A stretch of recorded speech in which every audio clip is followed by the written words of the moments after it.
opposed, and we are out of closed session. Mr. Mead, could you please read the certification of closed session?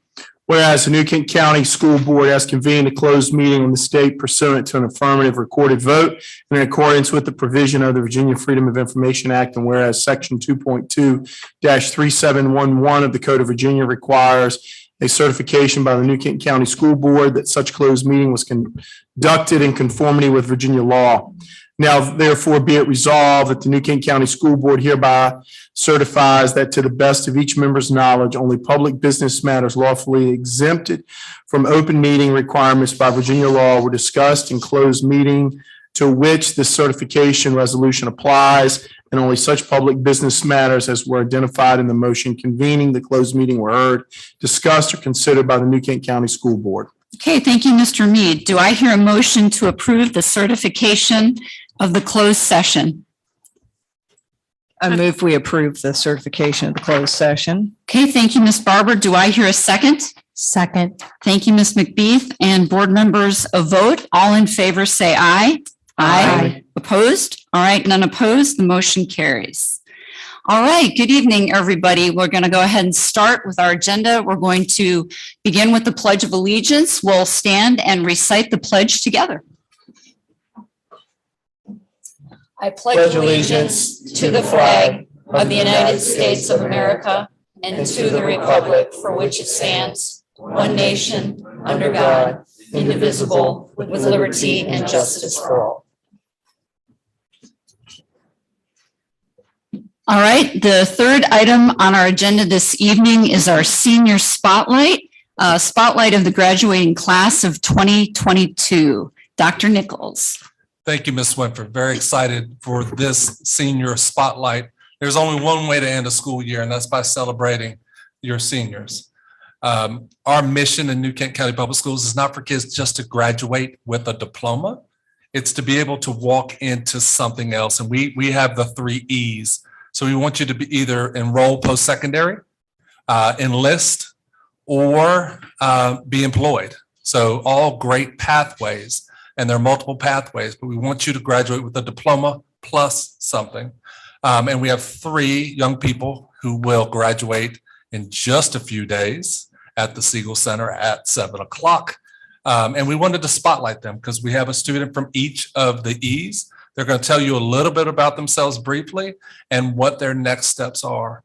I get to work with some of the most talented staff and incredible students, which just makes this the best job in the world. And you're going to see just a snippet of who I get to hang out with on a daily basis. So the first E is going into employment. We have a lot of career and technical education programs in New Kent.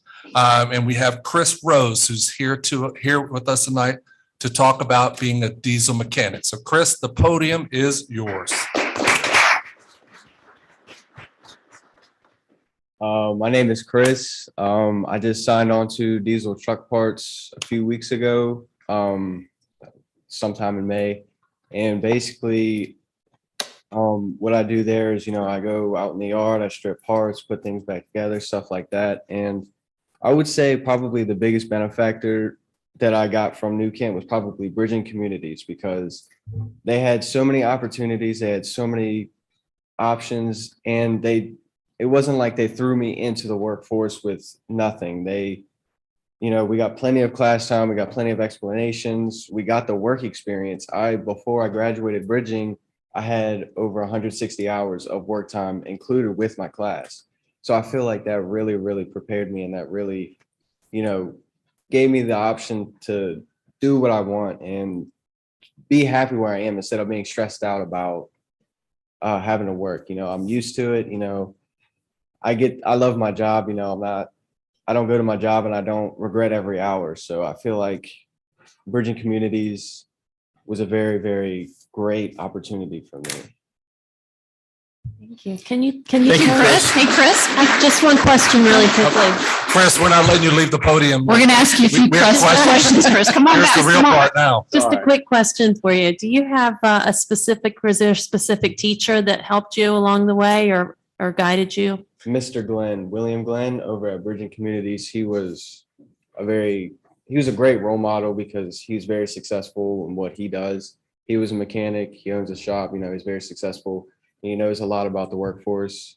And he knows how to prepare us for what we are going into. That's great. And how did you find this particular job?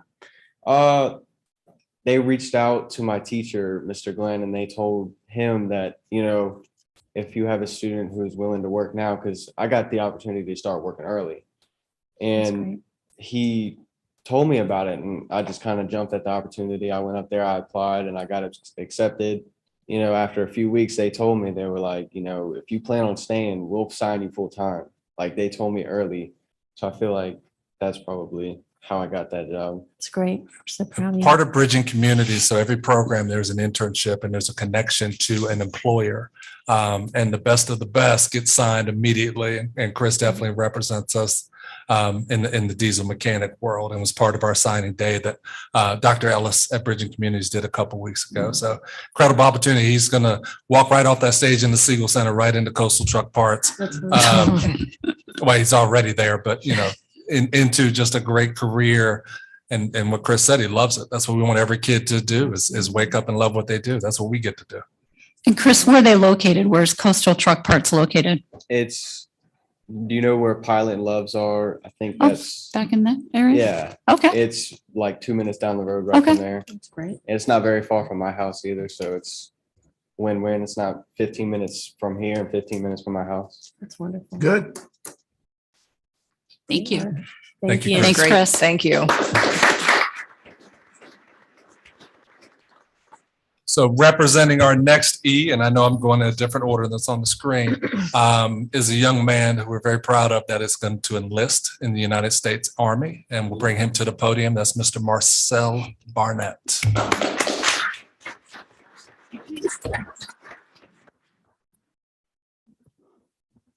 So I'm going to be enlisting into the United States Armed Forces, Army branch. MOS is going to be 25 Bravo, which is going basically being an IT specialist. IT specialist makes sure that all the electronic equipment in the Army is running properly, their computers or radios, all of that stuff, and maintaining them. That also includes like not only the hardware aspect of it, but the software as well, installing, maintaining, making sure everything is good on that end so that everything else can run as smoothly in our digital age that we're in right now. I realized I wanted to join the Army right around junior year. It was a little bit before March. My mom actually came into my room and asked me if I ever considered joining the Army, because at that point I did not know what I wanted to do. It's kind of, I considered college. I actually considered culinary school. But, being in a military family, Army specifically, my grandfather served in Vietnam. My aunt was in the reserves, and my uncle was a mechanic. I never really considered it. So we went to speak to a recruiter, and went over the benefits, including the GI Bill, enlistment bonus, all that good stuff. And just realized, it was good for me. There's a lot of financial benefit, like I said, and a lot of your career is basically already set out for you. So all you got to do is just buck up and do it. So, yeah. That's wonderful. So how did you get put into the IT pathway? Oh, I always wanted to do something technology related, because that's, like I said, we're in the technology age. That's where all the money is. That's where, basically. So I wanted to do something that was, made my mom, feel good. I didn't want to go into the Army as like an infantry and make my mom, worry every single day whether I was going to have my legs blown off or something. But, Were there any classes here at the high school that really helped you get ready for that you can speak about, or anybody that inspired you, any mentors, teachers, or? Not necessarily, but I mean, there are, certain classes that indirectly had an impact, such as economics and personal finance. You always want to pick something or be smart with your money for the long road, not just, look at just short-term goals, through your life. You need to think long-term always. Excellent. Thank you. Thank you. Thank you. Thanks, Marcel. Good luck to you.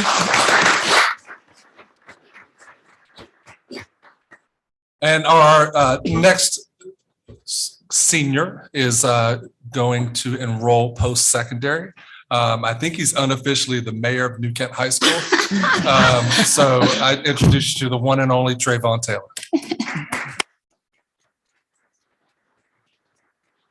Good evening. Good evening. I'm going to Mary Baldwin for economics. And last year I started my own car detailing business during COVID. And COVID has definitely been a turning point in my life, especially from high school, from 9th grade to 10th grade. I was surrounded by the wrong people and I had to switch. I was going the wrong direction.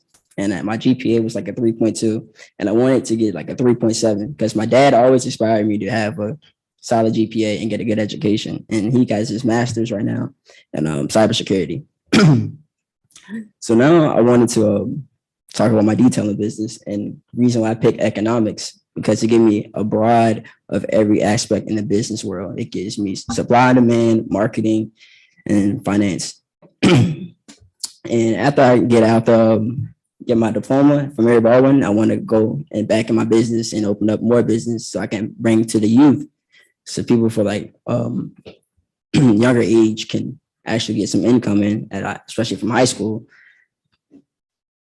That's about it. Excellent. That's wonderful. Board members, any questions for Trayvon? Yeah, Trayvon, I want to, especially thank you for having that entrepreneurial spirit at such a young age. And I think that is encouraging to have a path and to stay in a lane that you feel good about and feel comfortable about. And so I'm sure that by the time of, after your first semester at Mary Baldwin, you'll already have your truck and your trailer down there detailing all the professors' cars to get the grade that you need for that next class. So there's some wisdom to be gained by that for experience. But it is such encouraging to hear the path that you saw was going in the wrong direction. And then, and it goes to many parents, and I say this publicly, is that obviously your parents are involved enough in your life to encourage you to go down to a path because they were engaged in your life. And I think that is a great testimony to make the system work really, really well. And it worked great for you. And I think it's a great example for many other young people in our community as well as they grow up and they see your example as well. So I look forward to seeing you come back here in a few years and on your breaks detailing cars, and maybe you can even decal Dr. Nichols. He probably already has. Yeah, exactly. So anyway, but thank you so much for your commitment and congratulations on getting accepted and moving forward Thank you. in your life choices. Yes, Excellent. gentlemen, thank you so much for sharing your stories with us. Greatly appreciate it. I wish you the best of luck in your next endeavors. Thank you. And these are 3 of about 240 stories that'll be crossing that stage on Friday, including a couple of our own. So I do have some certificates. They come with job offers. So Trayvon, I think I'm Mary Baldwin, economics. I will have an opening for an economics teacher. Detail business this summer or fall. So I've got you anytime. Marcel, the Army's a great career. You have a network technician position on the right. But keep us in mind, you're going into professions that we hired. So the school system you started here, we always come back. And Chris, I said in the mechanic position. Storage, but you guys are going to make a meaningful impact. We've already done it here at high school. You're just going to go out in the world and do more of that. So keep doing great things. And I can't wait to ship your head on the stage. Yeah. Thanks, guys.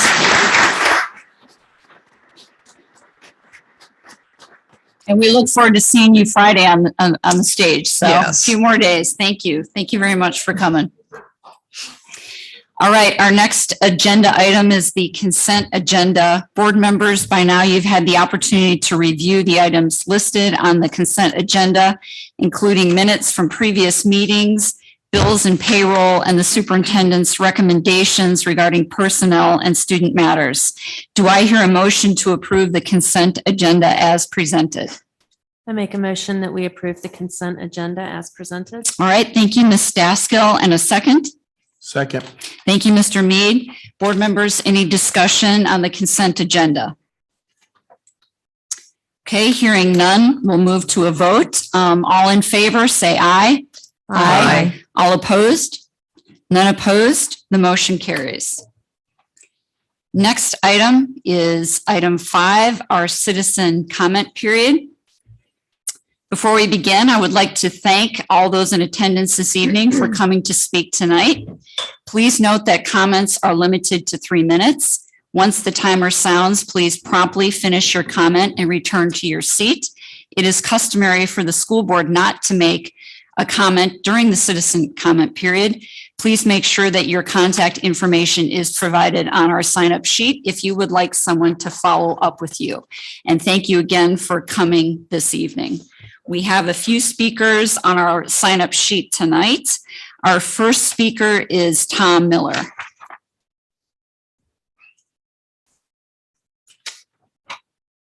Thank you, Madam Chair. First off, I'd like to thank Dr. Nichols for speaking about school safety along with Sheriff Joe McLaughlin last Thursday. We had many parents attend the meeting. It was open to the public. Unfortunately, not a single school board member was there. However, we have videotapes of it, and we'd be happy to provide it to you if you'd like to see the fine job that Dr. Nichols and the sheriff did. I'd like to refer to an email statement from the chair of this school board, and I'm going to read something to you. It was sent on the 12th of May. It says, if a parent, guardian, or grandparent of a child in one of our schools reaches out to me with a specific concern or request, and I believe that is appropriate as a board member to intervene in the best interest of the student, I will do so. However, regarding your concern, I have seen no specific requests from a parent. Madam Chair, we don't have students in this school system, but everybody in this room behind me pays taxes, and they all vote. And they elect you to represent all of us, not just parents.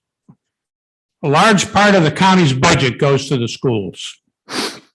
And as chair, and when the chair of the school board says essentially that we have no standing unless we're a guardian or a parent or a grandparent, we really take issue with that. Now, I know it's not your position to respond to public comment. So I'll leave it like this. Madam Chair, if you don't correct what I just said and clarify it, then it will be on the public record that we, in essence, have no standing regarding you as the chair of this school board. Second item I'd like to cover is opt-in versus opt-out. The SEL instruction was an opt-out by a parent. The books, young adult books, is an opt-out option. We have about 550 people on our email address. We track how many get opened. About 40% get opened. I doubt that your parents are much better. I ask you tonight to discontinue the opt-out and change it to opt-in on the SEL training and the young adult books. I just can't explain to you how presumptive it is to think that a parent is going to be well enough informed to opt out. Last topic I want to talk about is the Quinton Elementary School. A few months back, I asked Tim Pollock after the meeting, after the work session, that the taxpayers of this county are interested in two things. Is it on cost and is it on schedule? I suggested that that's what he do.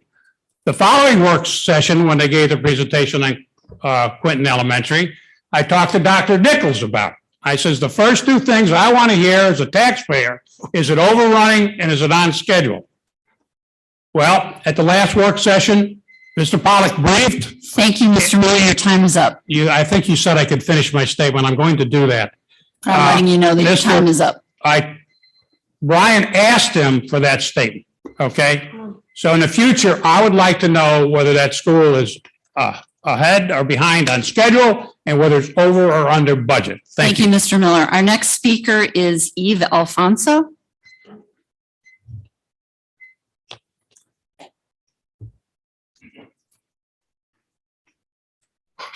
Hello, my name is Eva Alfonso, and I have children in New Kent County Public Schools going on 13 years now.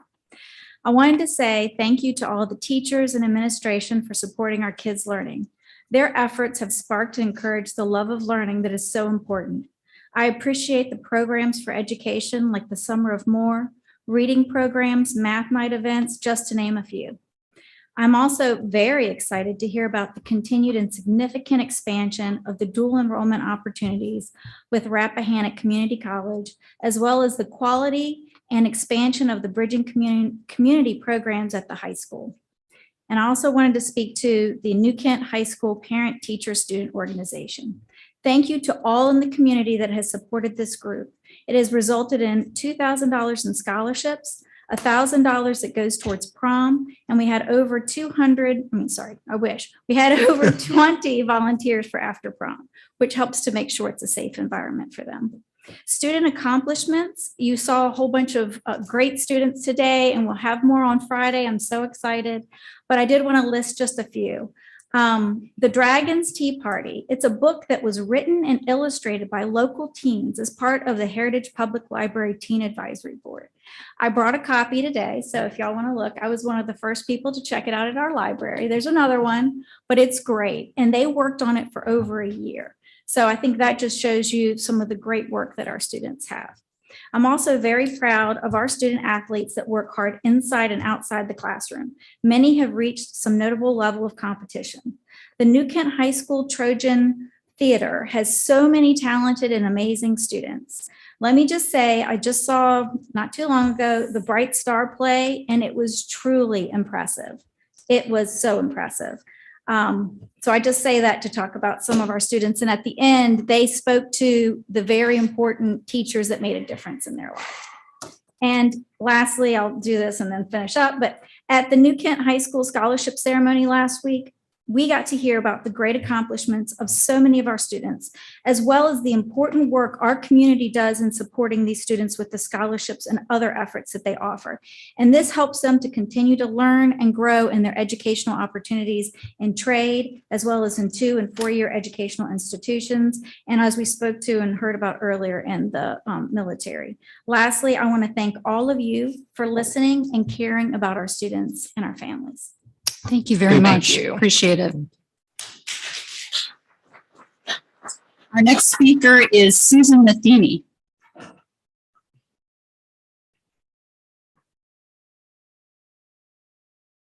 Hello, I am a retired educator in another school district, and I'll apologize ahead of time for beating the dead horse that we talked about in previous school board meetings regarding the controversial books. I didn't get to finish what I started when the last time that I spoke due to personal issues with surgery and illness. And so I apologize that this is probably kind of far down away from the initial topic, but I did feel the topic was important enough that I wanted to finish my statements. In regard to the book Poet X, I did read the book because I wanted to know what all the fuss was about.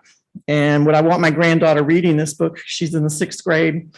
In a couple of years, she'll be in the 8th grade, which according to the book, it's rated for 13 plus ages. And I wouldn't want her reading it. And I disagree with that age related for that book.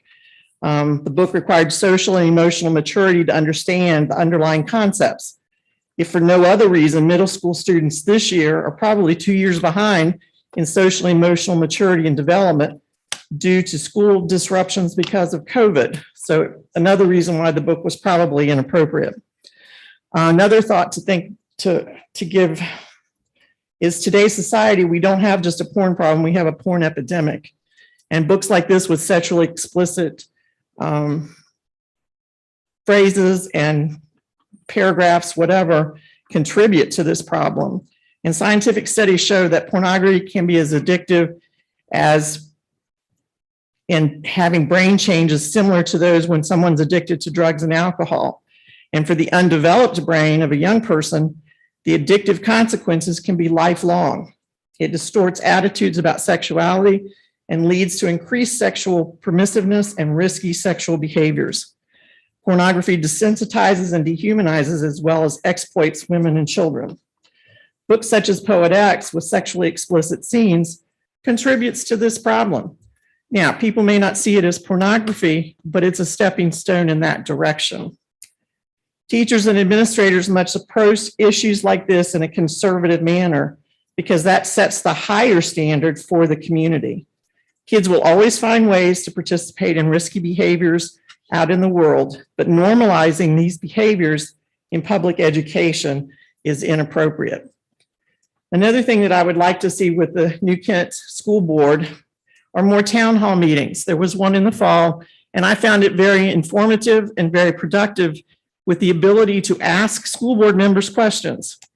I've been attending the school board meeting since September because of what's been going on out in the, what you see in the news and what's going across the nation as far as issues with in our school districts and our school settings. And sitting here, I've been fairly disappointed in what goes on during a Ms. school board Matheny, your meeting. time is up. And I would really like to see it more of a town hall setting so that we could have an interaction, ask questions, and be a part of our children and our grandchildren's education. Thank you very much. Our next speaker is Ron Voigt.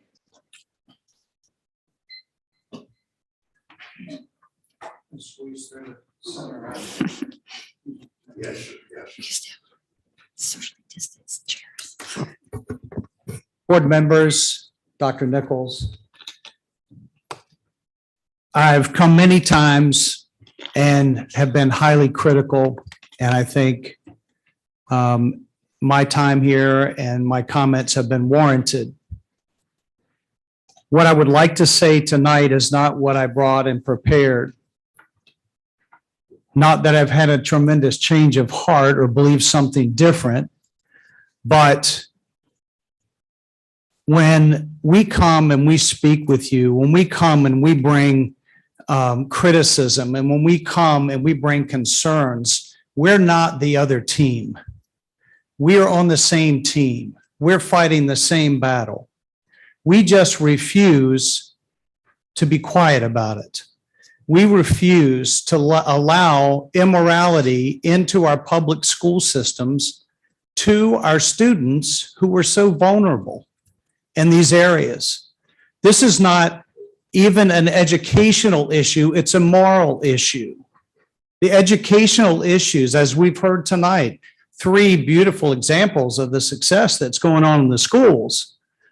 But yet, if we don't stand up and continue to make our voices heard, we look at Fairfax and Northern Virginia school systems and what has happened there. They were where we are just years ago, and it has completely turned into a mess where a child struggles to get a good education because of the immorality of the system. And we don't want that to happen here. We are not against you. There's nothing personal that I certainly hold against any of you. But we refuse to be quiet when we look at the school board and the school system and how things are run. I think and I want to share this with you, there is from the citizenry a perceived arrogance in you. We feel like that you have taken the position and the title in your election, but yet you forget that that title and that position is a position of servitude. It's not of some grandiose title. It's serving the very students and people that put you in office. And I just encourage you, the town meetings are an excellent idea. The more that you can develop relationships, the more the walls come down and we understand that we can work together in this and not against each other. We have an amazing superintendent of schools. We have an amazing opportunity to go forward and do the right things. And more importantly, do the righteous things. Thank you. Thank you, Mr. Vaught. Our next speaker is Mr. J.B. Benson.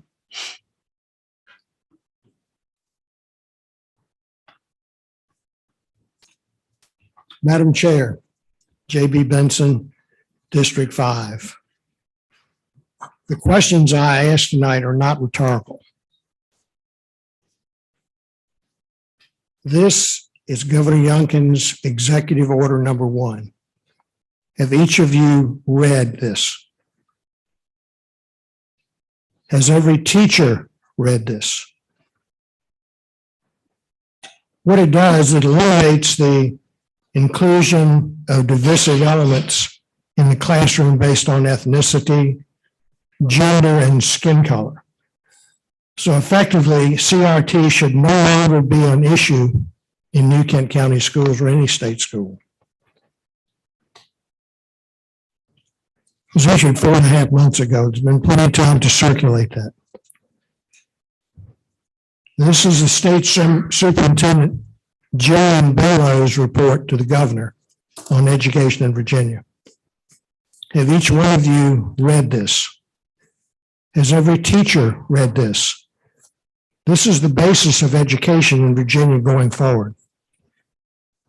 Using data from the National Assessment of Educational Progress, I don't know if you're familiar with that term, NAEP, it exposes the fraud that's been perpetrated on students, teachers, and citizens of Virginia for the last 5 years. In order to ask poor academic achievement, inadequate school accreditation, and lack of effective leadership, bureaucrats in Richmond lowered Virginia's test standards. Are you aware of this? Let me give you an example. Statewide SOL says eighth grade reading proficiency, 76%. When you use the national standard, it's 33%. That's a 43% honesty gap. It's a major scandal. And this has allowed Virginia schools to claim a level of academic proficiency that simply does not exist. Finally, as citizens, we come before you to make suggestions and recommendations and raise questions about education. But you do not respond to our questions. You outsource that to the superintendent. We elect the school board, and it would be nice to hear from the school board as to how you feel and not have the superintendent have to do that work for you. Thank you. Thank you, Mr. Benson. Our next speaker is Heather Dombrowski.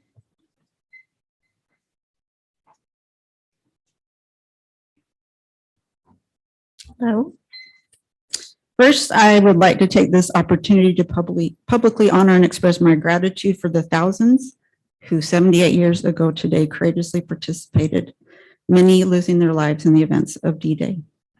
Second, I too am here to express and make a couple of requests in regards to the library protocol. I did recently, or just before I came here, email you all of this with some additional backup.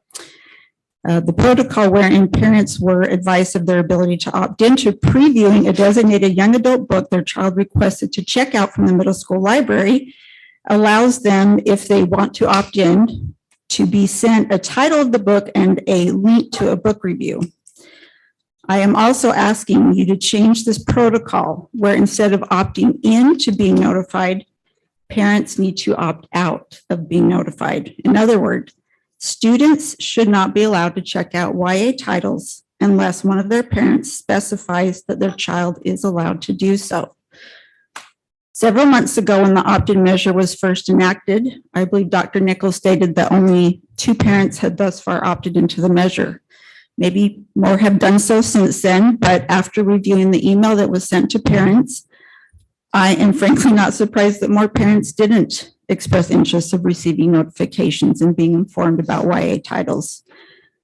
The description in that email of YA titles indicated that or provided information that I honestly don't feel honestly pertains to a lot of the YA titles. In both the middle school and high school libraries, I found a number of young adult books available that parents across this country have expressed a lot of concern about.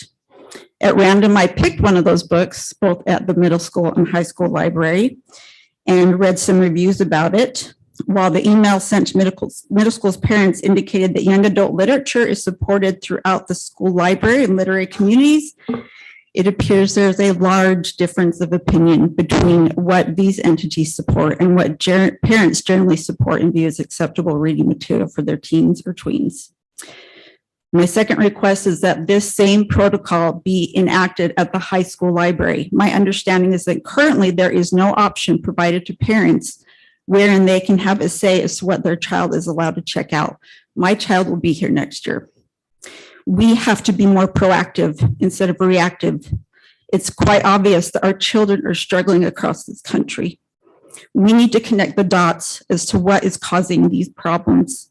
While public schools certainly cannot and should not be held responsible for these various maladies nor looked to as the source of providing cure-all to these ailments, I believe there are actions we can and should take to make New Kent Public Schools a better place for our children to attend school.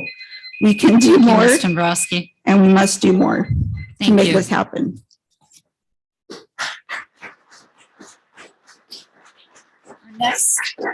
Our next speaker is Gregory Reiner. Did I pronounce that correctly?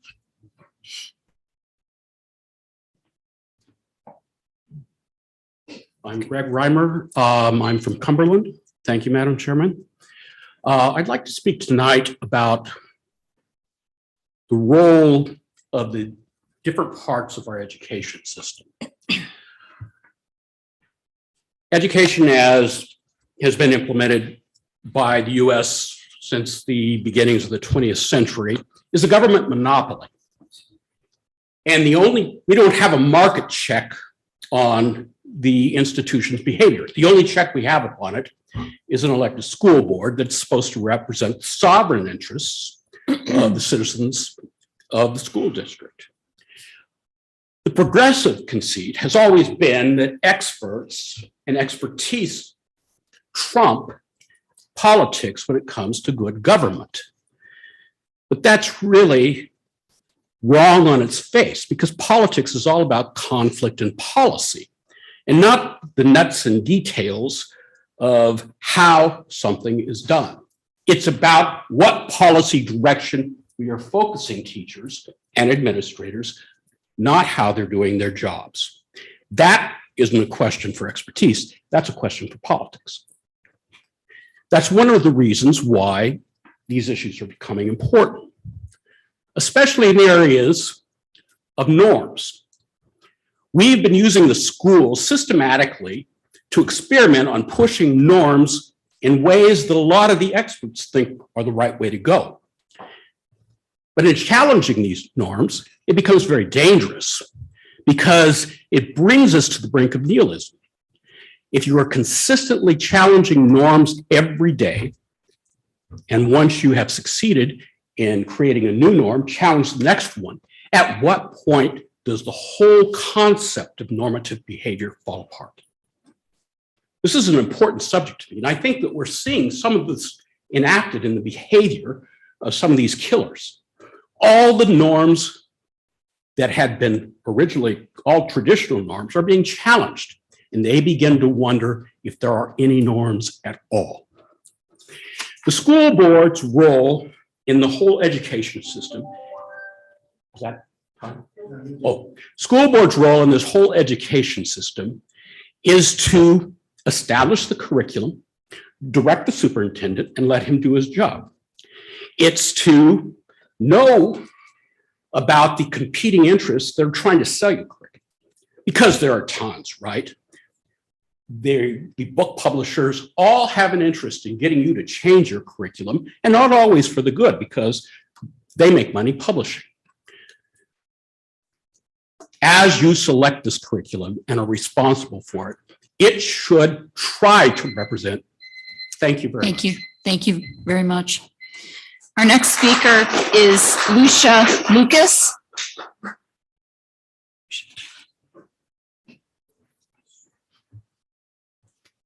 Madam Chair, members of the board. I'm a grandmother of two granddaughters, 5 months and 2 years. So I've got a ways to go before they get into the schools. I'm a citizen of New Kent, a taxpayer. I don't have any students here at this point. My concern is the kids, like what has happened with the pandemic and the mental health issues that have developed in the schools. I'm not sure if this is the school board can interject or have any input in that area with the students. I think that's important. And as a citizen and someone that's out in the county on a regular basis, the health and well-being of all of us is important, whether we're 5 years old or 65 years old. So I just don't know how important that is as far as the curriculum, how it's being handled. I do know that at the April school board meeting, a citizen requested from the board the civic curriculum that has been presented to the students. And as of today, no one has heard anything. So for the citizens, what that tells us is that this is a bridge that's we're not meeting in the middle. Like one of the other participants said, we're not the bad guys, you're not the bad guys. But we would like to see what is happening and have some input and have ears from you that would be willing to listen. Obviously, there's a protocol of, authority, so forth and so on. Dr. Nichols is the end of the book from that standpoint. But as a citizen, that's important to us, as it is important to you, I'm sure, as a parent, a mother, or whatever position that you may hold. Communication is everything. It's everything in a home. It's everything in a marriage. It's everything in a school, in a community, in a classroom, and with us as the citizens. If there's no communication, we're left wondering what the heck is going on. We're left out in the cold. And that's why you probably see and feel a lot of this criticism. Communication is vital, whether it's email or some other form, to inform us as to our concerns and have some type of response that talks to that concern.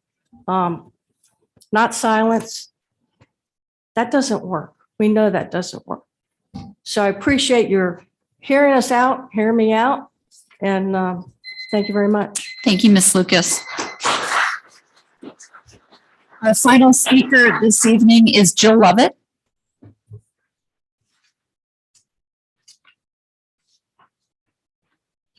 Hey, good evening. I'm Jill Lovett.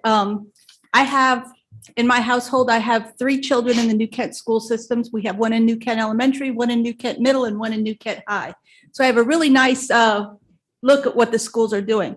And I want to talk to you a little bit about school safety. I know Dr. Nichols just did a presentation on it last week, and unfortunately we had previous commitments and couldn't make it. But I don't know if you all have gone into the schools lately. So I've gone to all 3 of those schools. And when I go into the schools, I press a button, someone says, come on in, doors open. And it's kind of concerning because here at the high school, I know this building was built more recently. It's like Fort Knox to get in here, okay? Not a concern. I think the biggest concern with the high school would be something from within, not from outside. But particularly the middle school, you press the button, they let you in.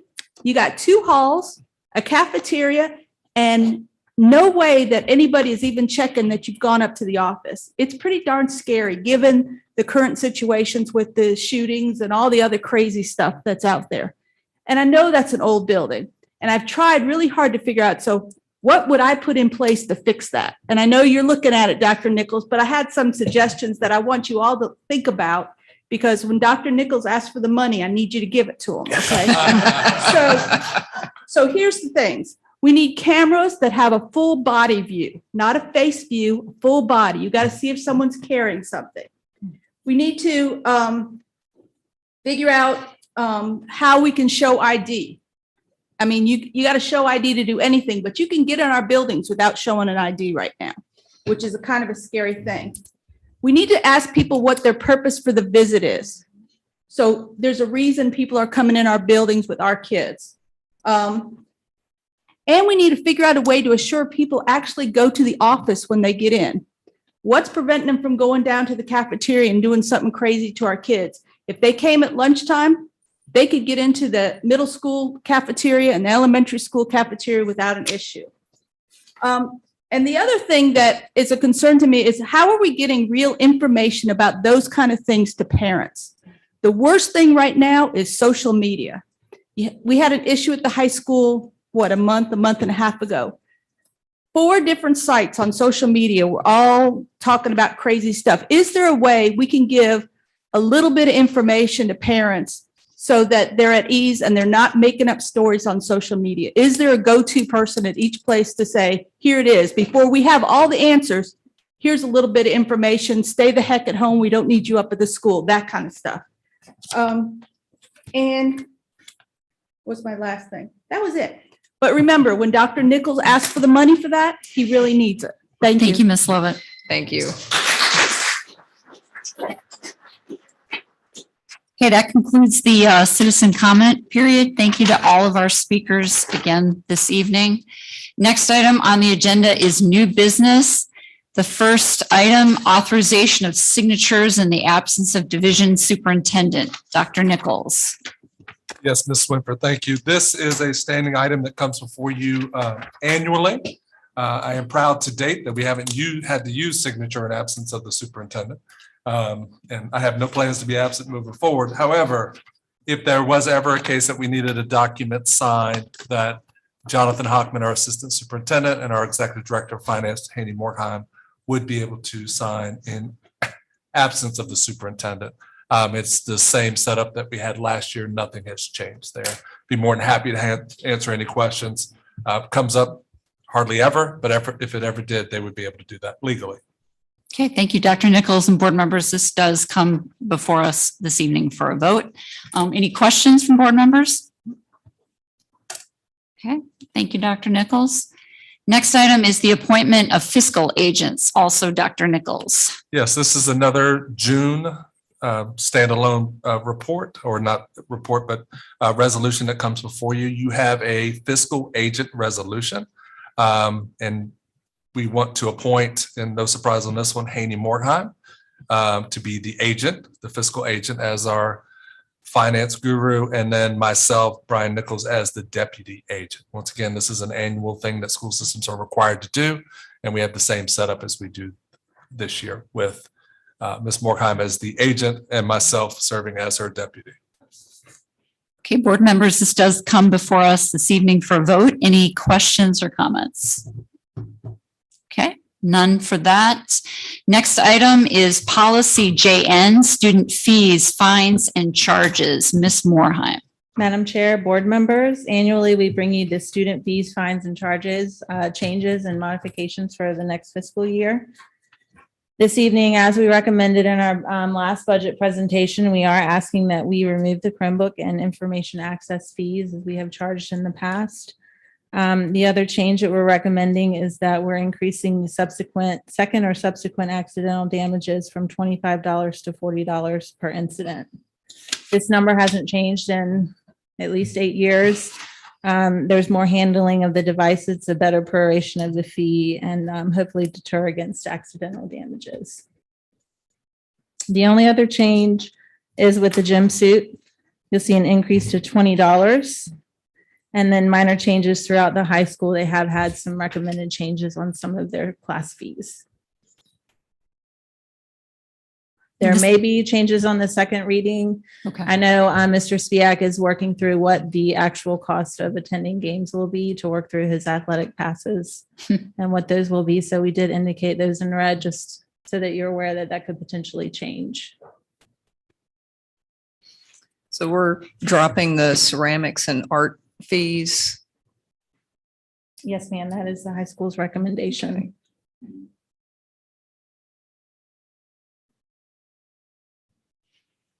Okay, this is a first read, and Ms. Morkheim, when is this going to come back for a second read? Next meeting, work session in June?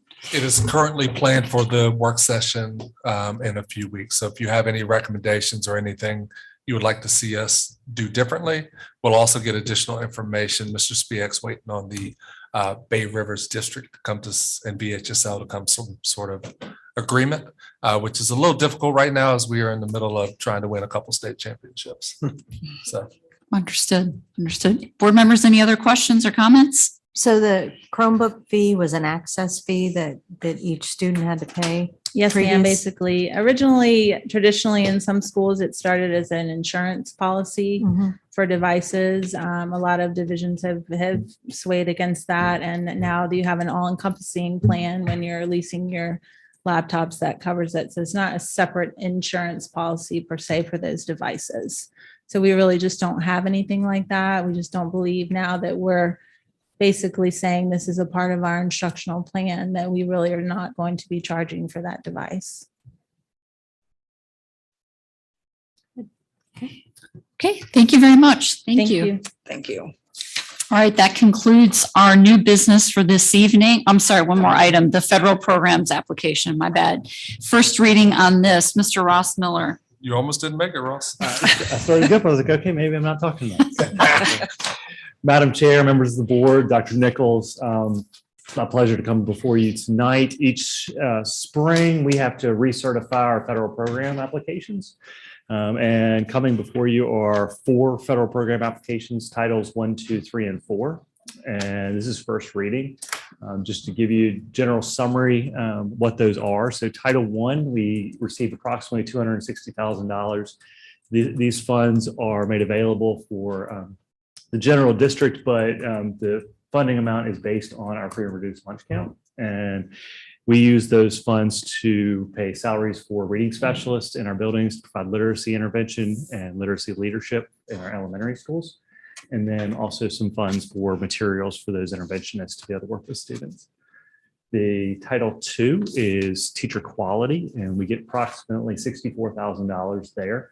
Those funds are used for 2 purposes. One is to reduce class sizes in the primary ages when teachers are working with students at the lower grade levels. We do try and keep our class sizes a little smaller. And so we use some of the funds to pay partial salary on to be able to add a teacher there. And then the rest of the funds are used to provide professional development to teachers and help them to grow in their craft. Title III is for ESL students, so English learners, and to provide extra materials and supplies as well as intervention opportunities for them. We receive approximately $3,400 through that grant, and we utilize those funds to provide professional development materials to teachers on how to best work with those students, as well as to purchase assessments that will help us to understand how our students are progressing in their language learning. Title IV, we receive approximately $19,000. That is a fund that is for extending learning and support and student support. It's sort of an odd conglomerate grant. There's 3 parts to it. There's well-rounded students part, student support, and then technology usage. And we use those funds to provide some software to our school counselors that helps them to track how they're supporting students. Also, we use those funds to provide software for our middle and high school to develop career plans for our students. We heard earlier tonight from 3 students, and one of the things that our students do starting in 7th grade is they utilize this program to develop their career plans and look at career opportunities and then select classes based on their interests. Then we also use our Title IV grant also for STEAM materials to be able to supplement in the classroom, provide STEM activities for students. So again, this is a first read. I'm happy to answer any questions you may have tonight or at the work session when it comes before you for a vote. Any questions, board members? I'm curious as to about how many ESL students that we're serving with this grant. Sure.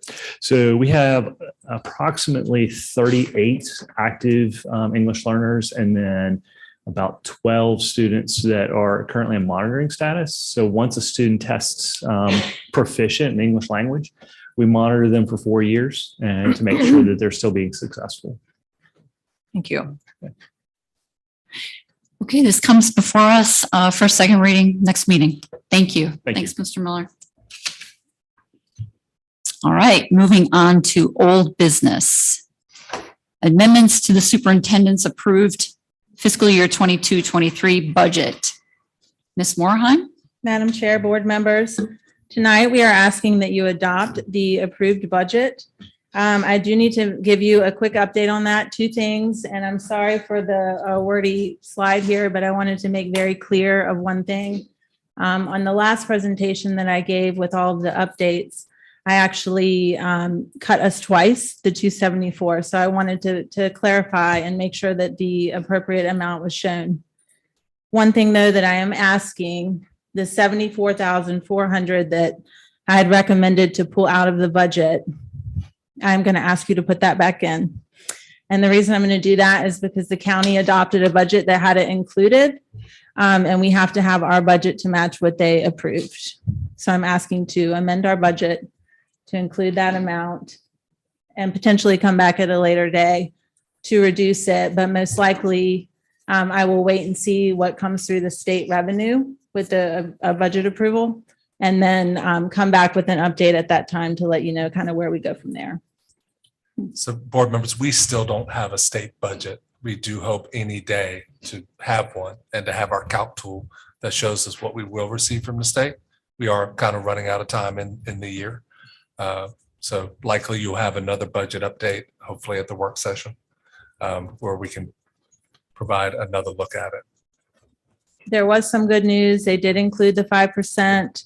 There was one adjustment where they changed the date to an August 1st date. I'm not sure. I think there will be a little bit of an impact with funding on that because it's a 1-month change. But I do think with the support staff ratio increasing, that will offset that a little bit. So I do think we'll still fall in between kind of where we had said before, like between the 50 and 300,000 mark. I do believe that we will see some additional revenue.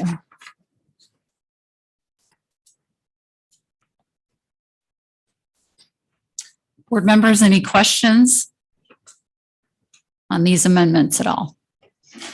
Okay, and this does come for us as an action item this evening. Yes, ma'am. And there is a document attached with this one as well. That would be the adopted budget document. But there is a possibility that you will have to come back though, once we get our ADM from the state and amend our budget. Is that correct? There is, and right now with the 74,400 in for the Chromebooks, and obviously we are still going to reduce the position to offset that, but we'll have that in our budget.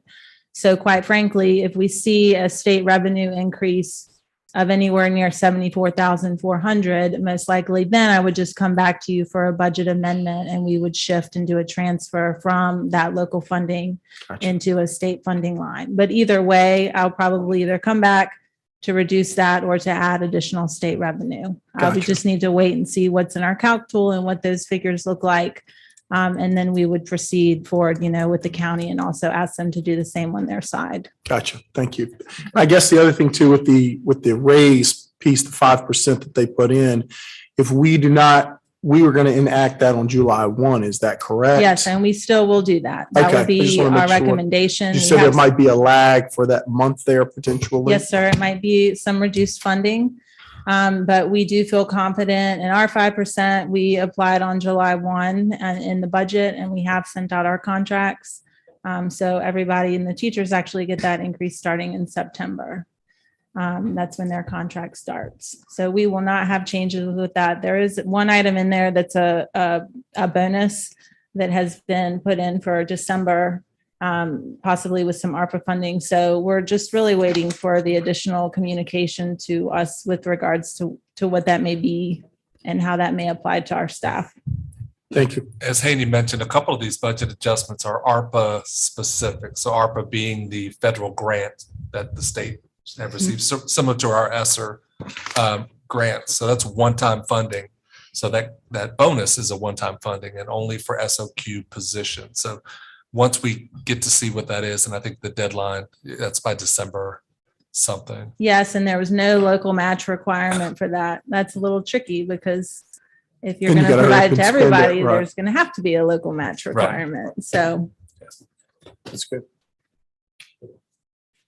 Okay, thank you very much. Thank you. Right, moving along, action items, number 8. First item is item 8A, to consider the approval of the authorization of signatures in the absence of the division superintendent. Board members, do I hear a motion to approve the authorization of signatures in the absence of the division superintendent? Consideration as presented. I move we approve the authorization of the superintendent's designees. Okay, thank you, Ms. Barber. Do I hear a second? Second. Thank you, Mr. Mead. Board members, any discussion on this item? Okay, hearing none, we'll move towards a vote. All in favor, say aye. Aye. All opposed? All right, none opposed. The motion carries. Next item is item 8B, to consider the approval of the appointment of the fiscal agents. Board members, do I hear a motion to approve the appointment of fiscal agents as presented? Make a motion that we approve the appointment of the fiscal agents as presented. Thank you, Mr. Mead. Do I hear a second? Second. Thank you, Ms. McBeath. Board members, any discussion on this item? All right, hearing none, we'll move towards a vote. All in favor, say aye. All opposed? None. Hearing none, the motion carries. Next item is item 8C, to consider the adoption of the fiscal year 22-23 approved budget and CIP with amendments presented. Board members, do I hear a motion to adopt the fiscal year 22-23 approved budget and CIP with amendments presented? I make a motion that we adopt the fiscal year 22-23 approved budget and CIP with amendments as presented. All right, thank you, Ms. Staskill. Do I hear a second? Second. Thank you, Ms. Barber. Board members, any discussion on this item? All right, hearing none, we'll move towards a vote. All in favor, say aye. All opposed? None opposed. Hearing none opposed, the motion carries. The next item is the school board member and superintendent comments. Dr. Nichols, can we start with you this evening? Absolutely. You ready? Thank So you. good evening again. This is our last board meeting of the school year. We do have a work session coming up. It's also the last board meeting before our students reach the graduation stage. And I just want to say a special thank you to all our staff, families, and community board members. This has been bar none the toughest school year of my educational career. And that's saying something coming off the previous school year and the one before that. But we couldn't do it if we didn't rally together. So heard a theme tonight about being on the same team. It takes the entire team to make this happen. I'm not only the proud superintendent, but I'm also the father of a graduate. So we'll have a cool moment there. We celebrated 3 kids tonight. That's 3 of many. Great kids don't always make the news, and I take issue with that. We'll have a reporter here in a second when there's a controversy. Excluding New Kent Charles City Chronicle, they're always great. But you can't get the Richmond News to come and celebrate great kids or great achievements. And I think that's a shame. We have so many great kids. And I don't say this often enough, my own is one of them. So we talk about 3 E's. He's signed with Walgreens as pharmacy tech. So he's employed. He's working there right now. If you go to Quinton, he'll help you out. And he's also enrolled in Rappahannock to continue his post-secondary studies. So, I mean, I see it as a father. I see it as a superintendent. Are we perfect? No. But do we do a really good job getting kids where they need to be? It's not only a diploma, it's diploma plus. We want you to walk into something. We're starting a tradition, and I guess you don't know if it's a tradition until it happens more than once, right? But kids on the graduation stage are going to receive their very own challenge coin from the school board and myself. It has our strategic plan logo on one side with 3 words that we focus on every day: inspire, engage, and empower. And then it says New Kent High School graduating class of 2022. And there'll be a special message with them for them about the challenge coin and what a challenge coin means. We're going to challenge them to do some pretty big things, and we know they can rise to that level. So I'm honored to be the superintendent. This is year 3 already coming to an end. I'm just excited for the future. So thank you everyone for being here, and thank you to board for your leadership. Thank you. Thank you, Dr. Nichols. Okay, I'll start to my right. Ms. Barber, if you'd like to go ahead. Yes, this time of year is always nice to reflect on things. And I just want to continue to express my gratitude for the administrators that we have that lead our school division on a day-to-day basis and our teachers who come in every day to teach our kids what they need to be successful adults and ongoing with us for years. I also want to congratulate all of our students that are moving on to the next year, and most especially our graduates who are going to step out into the world after graduation, and look forward to seeing everybody at graduation. Thank you, Ms. Barber. Ms. Daskell? Yes, I just am very, very thankful for our school administrators and our teachers, all of the staff and the people who pull together every year to overcome challenges and work through issues as they arise and still make a difference in so many students' lives. I'm very thankful to serve on the board, and I'm thankful for the voices that share their concerns with us as well. Thank you. All right. Thank you, Ms. Daskell. Ms. McBeath? Yes, I echo what has been said. I want to thank our staff, families, students, and our administrative team for a wonderful year. Definitely have had some challenges, but I think, we've been making a positive path forward. For me personally, I've been serving on this board for about a year, and certainly I'm learning, still continuing to learn as we evolve. So I am very grateful for this opportunity, and I certainly appreciate that. Secondly, I want to thank Dr. Nichols and Mr. Moser. I had an opportunity about a week and a half ago to make a site visit at Quentin Elementary. Very exciting. I really enjoyed seeing the progress that has been made up close and personal. It's a beautiful school. I think, it really does, from the road, it looks great, but it looks even better inside. Admittedly, there are wings that are farther along than others. Some look really, really good, and some there's absolutely work to be done. And I certainly acknowledge, the challenges that we've had to face with the supply chain. I face it daily in my personal job, with my customers, and it's definitely been a challenge. But I think we've been very fortunate to have Mr. Pollard, who's done a terrific job on that. And I think from a budgetary standpoint, from what I heard, I think the type of contract we've had and our ability to manage that and be good stewards of the county's money, I'm very thankful for that, and looking forward to seeing the finished product in the end of the summer. So thank you. Thank you, Ms. McBeath. And Mr. Mead, your comments? Yeah, I was privileged over the last week or so to attend a scholarship ceremony with our students, as well as attend a Bridging Communities graduation. If you really want to see what the face of New Kent County looks like, I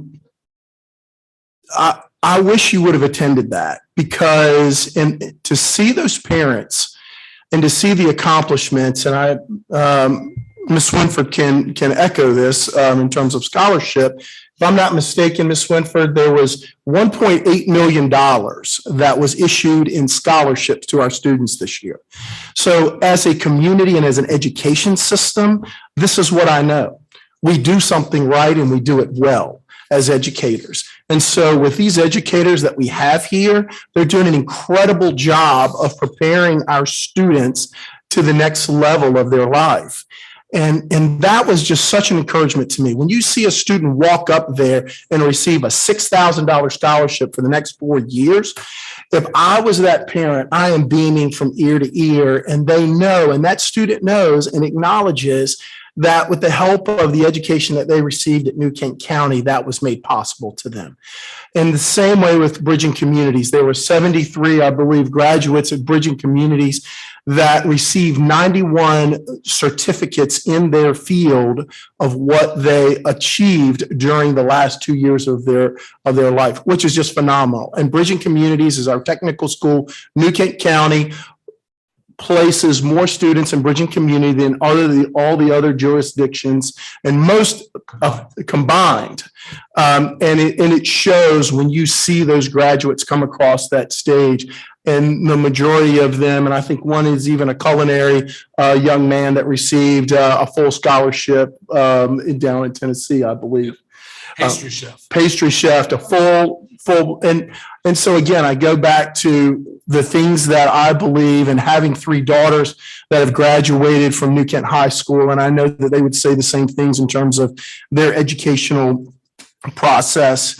And I do want to emphasize the incredible job that we have here as a rural community in producing student athletes. I've been fortunate over my years to coach here at New Kent High School and New Kent Middle School, and to watch Mr. Hockman's son play, and to watch Andrea's son play in middle school and win the championship, and watch the softball teams and the track teams excel, and now our baseball team and softball team excel. A student athlete is a special thing. And from the theater that Eve said, and the things that they learn of working together as a team and having camaraderie and using their gifts and talents to expand their horizons in more ways than one. And so, Eve, I appreciate you sharing that, because those are the things that the public never hears. The public doesn't hear how great our theater is. They don't hear how great our PTO is and things like that, because it is awesome. And it is folks like you that make it awesome. And so I appreciate that. And the same way with Jill, when you bring up those issues of safety, you're a rock star for bringing that stuff up. And I'll tell you why. It's because it's real and it happens. And we need those type of comments, because those are the comments that will save people's lives. And the irony of that, the very next day, I talked to Dr. Nichols, and those things were already moving in place from those. And so I appreciate your comments in saying that. And believe me, whatever the cost is, you don't put a cost on safety. You don't put a cost on someone's and a student's life and the life of our staff as well also. So thank you for bringing those up. And Ms. Lucas, you're 100% right. If all of us would agree on this board, as well as Dr. Nichols and all of our staff, mental health has been the #1 issue that has faced students coming out of a pandemic that none of us asked for, none of us predicted. And if the general public knew the mental health crisis that exists even in our own school division, they would be overwhelmed. And our emphasis is to make those resources available for the mental health of our students and our families as well.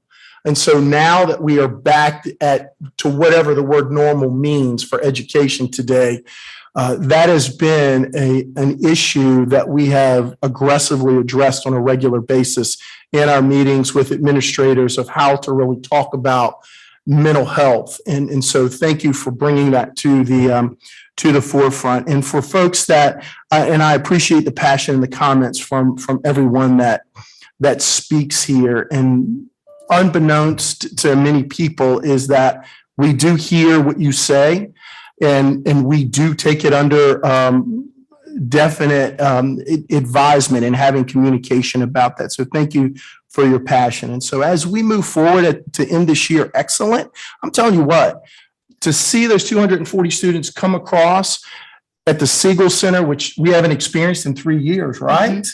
Correct. Because of the pandemic, it is going to be the most glorious thing that class will ever experience, right?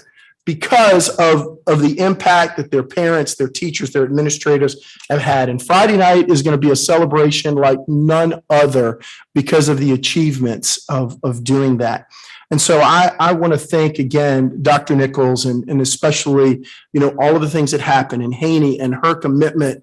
But people just don't understand when you have someone like Haney Moorheim that is at the county administrator's office and their accounting department every single week trying to rally for our students. You can't put a price tag on that, because $43 million is a lot of money, and it takes a lot of expertise to manage that money and to manage it well. So I am just excited about the staff that we have and the year that we're ending in a series and a mindset of excellence to push forward in a way that supports our families here in New Kent County. Thank you, Mr. Mead. Okay, I don't think I can beat that, so I'm not going to try. But anyways. Actually, that was a sermon on Sunday. I know, and that's perfect. I do want to thank Chris and Marcel and Trayvon for coming to speak to us tonight. It takes a lot to come and speak in public, so I appreciate that. And I do want to address a couple of things. I had the opportunity to meet the new Superintendent of State Instruction, Ms. Jillian Below, invited her to come out to New Kent County. Just wanted to let you all know that.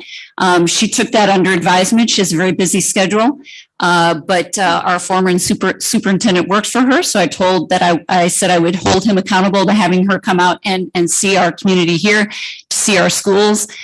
Certainly, I know Dr. Nichols would do a good job in showcasing our schools. So I wanted to let everybody know that this evening. It's been a busy couple of weeks. We have a busy week this week trying to get to a lot of events. So I would ask everybody to kind of look at your calendars and maybe go support our kids in this last week. If you can. We have a lot of events going on, a lot of volunteer opportunities. Some of you have reached out to me and I've provided you with some opportunities. So I hope you take us up on that. We certainly appreciate your involvement and your commitment to our children. So I will leave it at that. It's a beautiful evening. Want to get everybody out of here so we can enjoy the rest of the evening. And with that, our next meeting will be our June work session on Monday, June 20th. 2022. With that, our meeting is adjourned at 7:22 p.m. Thank you very much.